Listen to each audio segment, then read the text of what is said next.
Hello and welcome to this lecture. In this lecture, you will learn how to use the Postgres full outer join to query data from two or more tables.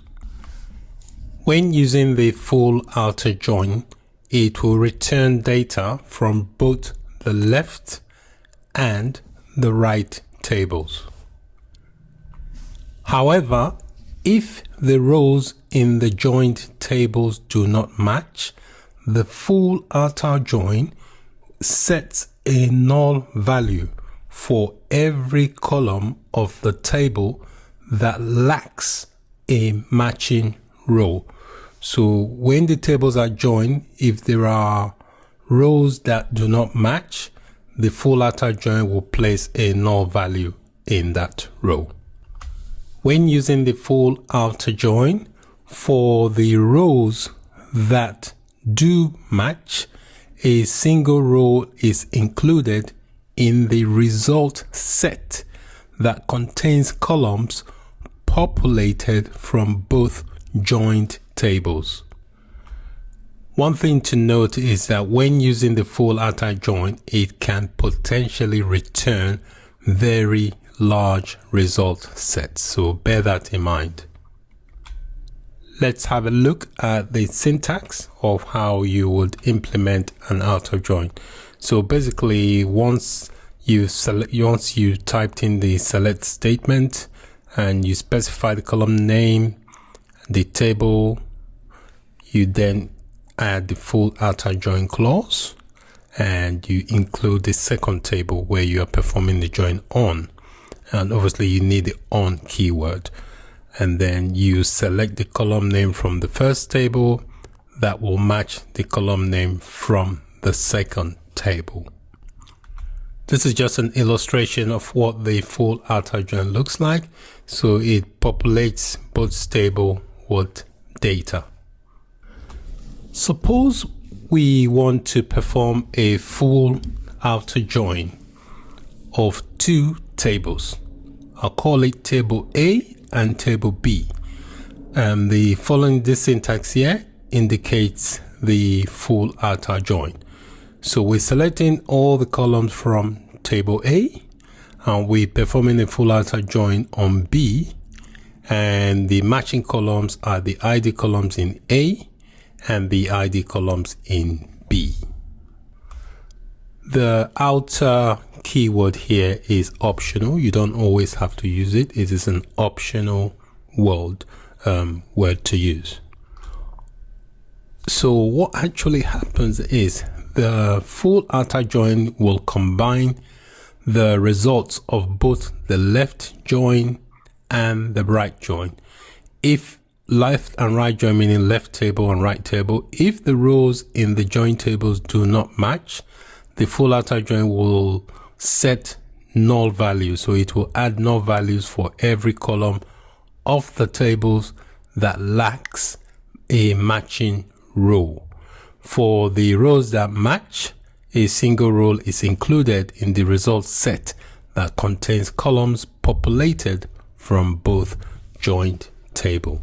So you can see in the diagram here, rows in A that do not have matching rows in B in this shaded area here.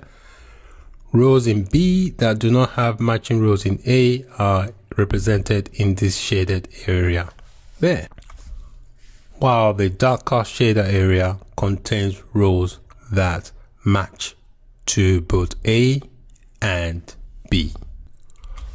I'm going to illustrate how the full outer join is implemented using our sample database, which is the DVD rental database. And I'm going to use a couple of tables from this database. I'm going to use tables we probably used before. I'm going to use the film table, this table here, and the inventory table. So let me show you the relationship between these two tables.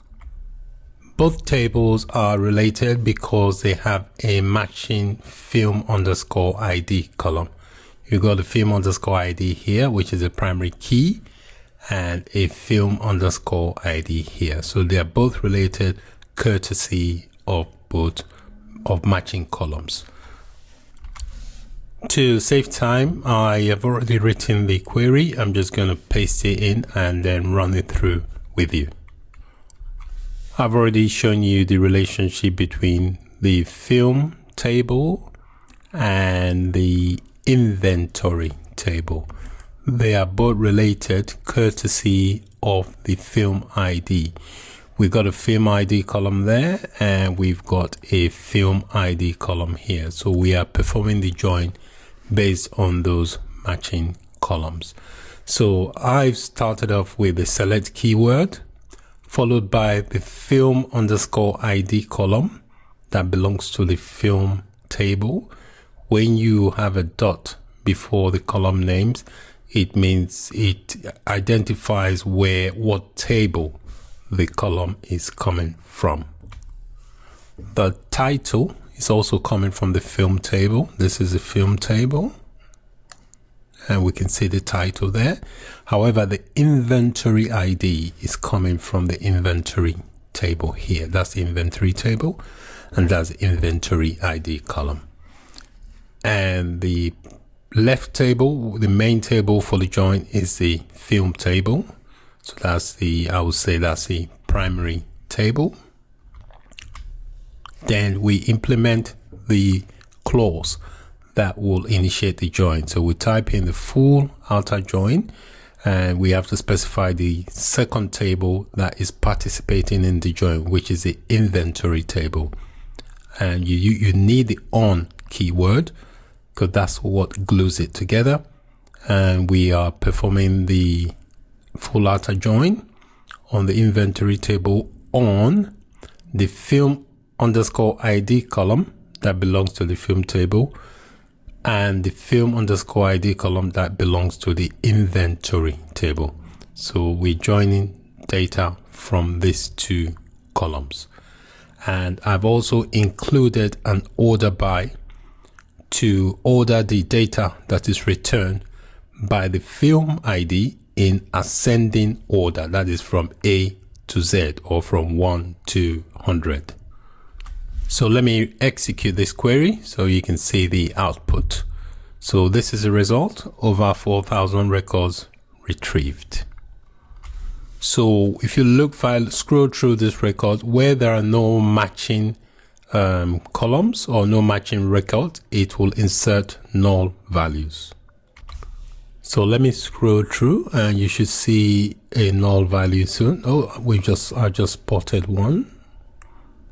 See, it's inserted a null value where it does not have a matching row to the other column. So it does that by default. It will insert null values.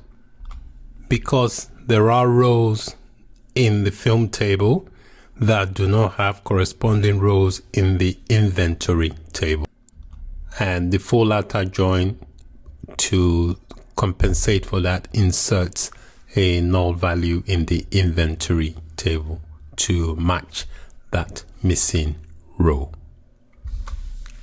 However, if you want to filter this data, and if you want it to display, or if you want to show all the records that have the null values, you can do that by adding a where clause. So if I come here, I'll get rid of this semicolon and just tab down and insert a where clause. I'll say where inventory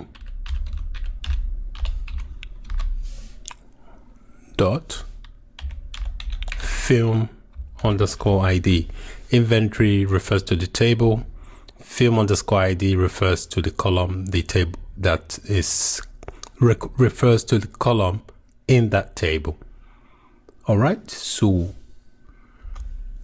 add the operator is null, which means it will return all the records that have null value.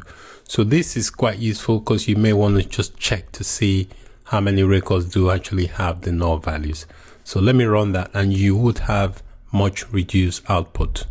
So I click run, and you can see it's only got 42. it has now displayed all the records in the inventory table here that has null value. So it's quite a useful thing to add to your query if you want to check what values are null in your returned data. So that is it for this lecture on the full outer join. Many thanks for watching. Bye for now.